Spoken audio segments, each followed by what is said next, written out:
SHA's a specialist contractor specialising in fit out and refurbishment. So we're an Australian-owned company, been established for 30 years. We have 7 offices. We're established in every mainland state and territory in Australia. And in fact, we're Australia's only fit out and refurbishment provider that has a truly national presence across all of those sectors.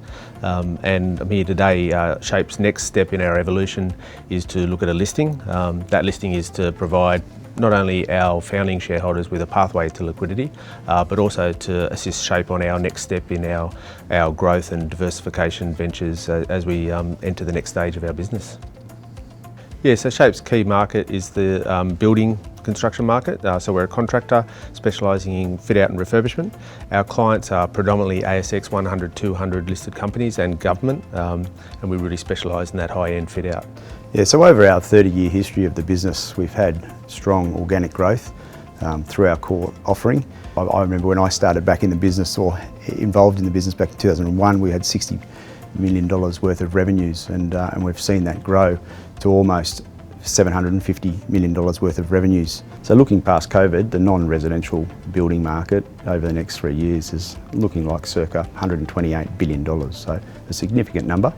And that's certainly boosted by a lot of the government stimulus that sits in behind there around all the infrastructure and the social services that need to be put in to back that up. So there's a strong pipeline, a lot of project activity that's certainly anticipated over those next 3 years, which SHA is certainly very well positioned to take advantage of that. And with the COVID restrictions easing or continuing to ease across the country, SHA is in a very good position to take advantage of the increased project activity.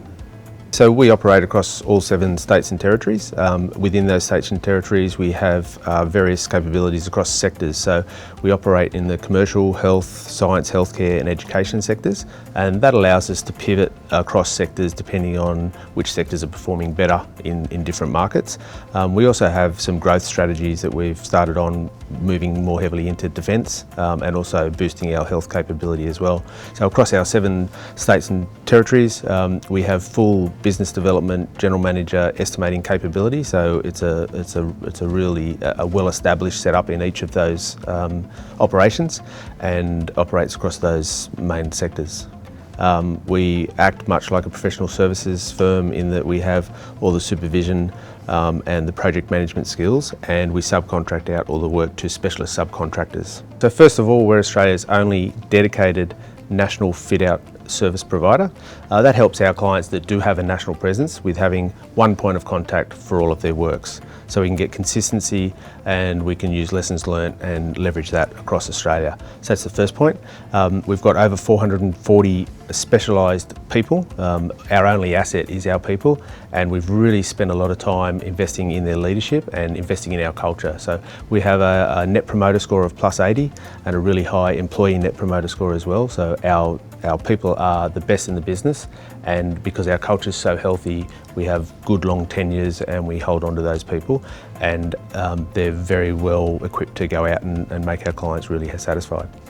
Yeah, so we've got long-standing relationships over our 30-year history. As I mentioned earlier, a lot of our clients are ASX 100 listed companies and or government.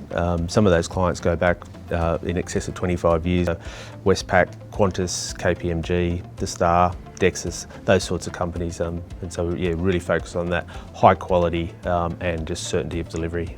In FY21, when we look at our revenue, we operated over 10 key sectors, the largest sector being no more than 30% of our revenue, so a really good diversified base across those sectors. And again, we can pivot into and out of those sectors. We have the skills and capabilities and the track record in each of those.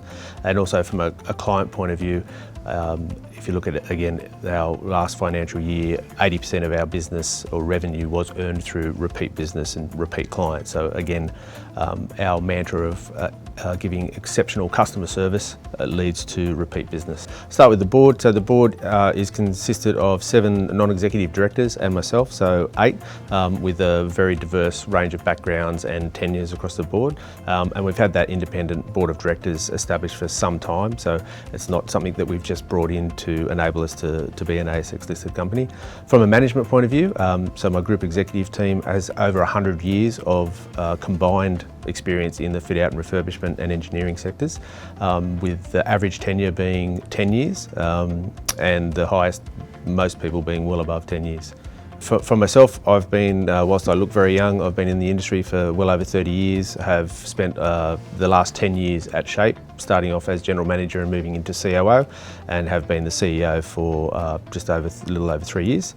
Prior to that, I had 14 years with Lend-Lease and various roles in the executive, including Operations Director nationally, Head of Environment, Health and Safety for Asia Pac, and General Manager for the New South Wales business unit, which was a $4 billion business unit back in the time. And then prior to that, I did 10 years with the government doing sort of infrastructure projects, schools and jails and the like. So also we have Scott Jamieson, who is our Chief Financial Officer. So Scott has been with the business for a long time. He was actually our external auditor for 7 years before joining the business, and has been with us now for 13 years and is a fantastic right-hand man. So really exciting times. Obviously, we've had a little global pandemic thing, which has put a lot of pressure on the business. Really happy to say that we've managed to keep all of our staff, or most of our staff, through that. So we've got 440 amazing people that have been really loyal to us and stuck with us through it. All of our clients have stayed with us, so we've managed to maintain some really good revenue streams, and our sales have held up really well. Going forward, as we see the capital cities opening back up and the restrictions lift, it's going to be really exciting to see the way that the office develops into the future. So we're having conversations with our clients now around how they're going to come back to the office, how they're going to entice their people back to the office. So we're going to be a part of the reopening of Australia from a commercial office point of view. And that's going to be exciting to see what happens to densities and how we bring hygienic design to the workplace, how we design the workplace for the future, because people don't need to come to work anymore just to do quiet work. They come there to collaborate and be in a team environment. So we're going to see a little bit of a change in the use of space, and SHAPE's skill set will put us right at the front in assisting clients to do that. So it's really exciting from a listing point of view as well. I think not just access to the ability to raise capital and to fund some of those growth strategies that we've had in place, but perhaps we'll supercharge now just with the ability to focus more heavily on growth as an aspect of the business, rather than from a private company mentality of just returning a dividend.